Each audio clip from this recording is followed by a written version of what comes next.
¿Qué pasaría si Dios nos hablara hoy? La Biblia ha sido leída e interpretada durante siglos, pero hay una pregunta esencial que pocas veces nos hacemos. ¿Qué quiso decir Dios realmente cuando habló? Aquí no solo leeremos un capítulo, iremos más allá del texto y nos atreveremos a imaginar algo extraordinario. ¿Cómo sería si Dios mismo nos explicara este capítulo? Te invito a quedarte, a escuchar con atención, a abrir la mente y el espíritu, porque al final de este video no solo habrás entendido un pasaje bíblico, habrás escuchado cómo sería si Dios nos hablara. Introducción. Mateo 4 nos sitúa en un momento decisivo de la vida de Jesús, justo después de su bautismo. No es un inicio glorioso ni triunfal, sino un descenso al silencio del desierto, donde la identidad recién revelada es puesta a prueba.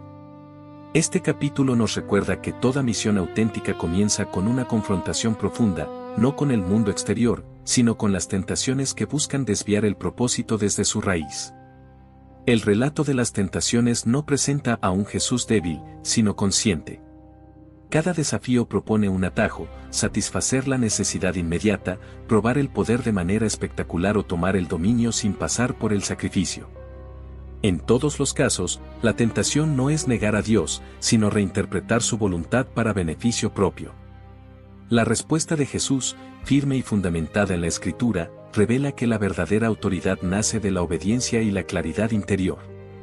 Tras el desierto, el escenario cambia, pero el mensaje se intensifica. Jesús inicia su ministerio público proclamando un llamado directo y urgente: arrepentíos, porque el reino de los cielos se ha acercado. No se trata de una amenaza, sino de una invitación a cambiar la manera de ver la realidad. El reino no es un lugar distante, sino una nueva forma de vivir, pensar y decidir, aquí y ahora. Mateo 4 concluye mostrando a Jesús llamando a sus primeros discípulos y sanando a muchos, confirmando que la victoria en lo secreto precede a la transformación visible. El desierto no fue un episodio aislado, sino el fundamento de todo lo que vendría después. Este capítulo nos enseña que solo quien vence en lo interior está preparado para influir en lo exterior, y que toda verdadera autoridad comienza con fidelidad al propósito original. ¿Pero qué nos dice la Biblia? Pasaje bíblico. Mateo 4. Tentación de Jesús. 1. Entonces Jesús fue llevado por el Espíritu al desierto, para ser tentado por el diablo. 2. Y después de haber ayunado 40 días y 40 noches, tuvo hambre. 3. Y vino a él el tentador, y le dijo: si eres hijo de Dios, di que estas piedras se conviertan en pan. 4. Él respondió y dijo: escrito está, no solo de pan vivirá el hombre, sino de toda palabra que sale de la boca de Dios. 5. Entonces el diablo le llevó a la santa ciudad, y le puso sobre el pináculo del templo. 6. Y le dijo: si eres hijo de Dios, échate abajo, porque escrito está: a sus ángeles mandará acerca de ti, y en sus manos te sostendrán, para que no tropieces con tu pie en piedra. 7. Jesús le dijo: escrito está también, no tentarás al Señor tu Dios. 8. Otra vez le llevó el diablo a un monte muy alto, y le mostró todos los reinos del mundo y la gloria de ellos. 9. Y le dijo: todo esto te daré, si postrado me adorares. 10. Entonces Jesús le dijo: vete, Satanás, porque escrito está, al Señor tu Dios adorarás, y a Él solo servirás. 11. El diablo entonces le dejó, y he aquí vinieron ángeles y le servían. Jesús principia su ministerio. 12. Cuando Jesús oyó que Juan estaba preso, volvió a Galilea. 13. Y dejando a Nazaret, vino y habitó en Capernaum, ciudad marítima, en la región de Zabulón y de Neftalí. 14. Para que se cumpliese lo dicho por el profeta Isaías, cuando dijo: 15. Tierra de Zabulón y tierra de Neftalí. Camino del mar, al otro lado del Jordán. Galilea de los gentiles. 16. El pueblo asentado en tinieblas vio gran luz. Y a los asentados en región de sombra de muerte, luz les resplandeció. 17. Desde entonces comenzó Jesús a predicar, y a decir: arrepiéntanse, porque el reino de los cielos se ha acercado. 18. Andando Jesús junto al mar de Galilea, vio a dos hermanos, Simón, llamado Pedro, y Andrés su hermano, que echaban la red en el mar, porque eran pescadores.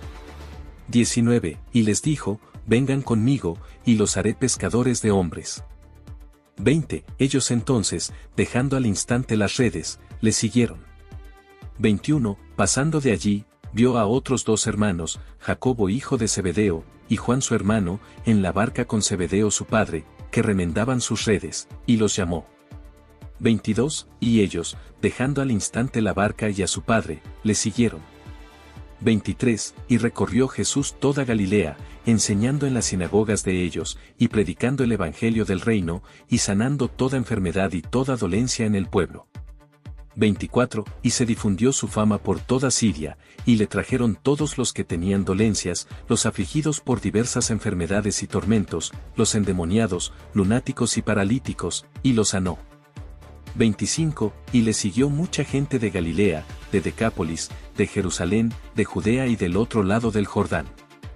Final de capítulo. Ahora la explicación bíblica. El capítulo 4 del Evangelio según Mateo ocupa un lugar fundamental en la comprensión del ministerio de Jesús, pues presenta el tránsito entre su revelación como hijo y el inicio público de su misión. El relato comienza en el desierto, un espacio cargado de significado en la historia bíblica. Allí Israel fue probado, allí los profetas encontraron a Dios, y allí Jesús enfrenta la confrontación decisiva que define el rumbo de su obra. No es el azar lo que lo conduce a ese lugar, sino el Espíritu, lo que subraya que la prueba forma parte del designio divino y no de una desviación del mismo. Las tentaciones que enfrenta Jesús no son meros desafíos morales, sino propuestas cuidadosamente formuladas para distorsionar su identidad y su misión. Convertir las piedras en pan apunta a reducir la filiación divina a la satisfacción inmediata de la necesidad. Arrojarse desde el pináculo del templo busca transformar la confianza en Dios en espectáculo y manipulación. Recibir los reinos del mundo sin pasar por la cruz ofrece una autoridad desligada de la obediencia. En cada respuesta, Jesús cita la Escritura no como recurso retórico, sino como expresión de una vida plenamente alineada con la voluntad del Padre. De este modo, queda claro que la verdadera fidelidad no consiste en hacer uso del poder, sino en someterlo al propósito divino. Concluida la experiencia del desierto, Jesús inicia su ministerio en Galilea, cumpliendo antiguas promesas que anunciaban luz para quienes habitaban en tinieblas. Mateo presenta este desplazamiento geográfico como un acto cargado de significado. El mensaje del reino no comienza en los centros religiosos de prestigio, sino en una región marginal. El anuncio de Jesús, centrado en el llamado al arrepentimiento, no propone una reforma superficial de la conducta, sino un cambio profundo de mentalidad y orientación de vida, en respuesta a la cercanía activa del reino de los cielos. El llamado de los primeros discípulos refuerza esta dinámica del reino. Jesús no convoca a expertos de la ley ni a figuras influyentes, sino a hombres comunes, insertos en su labor cotidiana. La invitación a seguirlo implica dejar atrás seguridades y redefinir la propia identidad a la luz de una misión mayor. La promesa de hacer los pescadores de hombres indica que la experiencia del reino no se agota en la transformación personal, sino que se proyecta hacia la restauración de otros. El capítulo culmina con una síntesis del ministerio de Jesús: enseñanza, proclamación y sanidad. Estas acciones no deben entenderse como elementos aislados, sino como manifestaciones coherentes de una misma realidad. La enseñanza revela la verdad del reino, la proclamación confronta y despierta, y la sanidad anticipa la restauración integral que Dios propone para la humanidad. Mateo 4, en su conjunto, muestra que la autoridad de Jesús no surge del poder político ni del reconocimiento institucional, sino de una obediencia probada, una misión clara y una compasión activa que anuncia, con hechos y palabras, la llegada del reino de los cielos. Y para finalizar, ¿qué dice Dios? Déjame explicarte lo que ocurre en Mateo 4, porque nada de lo que sucede ahí es casual. Después de que Jesús es reconocido públicamente como mi hijo, no lo llevo a un escenario de aplausos, sino al desierto. Allí, en el silencio y la carencia, se revela con claridad quién eres realmente y en quién confías cuando no tienes nada más. El desierto no es castigo, es formación. Antes de transformar al mundo, Es necesario afirmar la identidad sin depender de las circunstancias. Las tentaciones que aparecen no son simples provocaciones. Cada una busca torcer el sentido de la misión.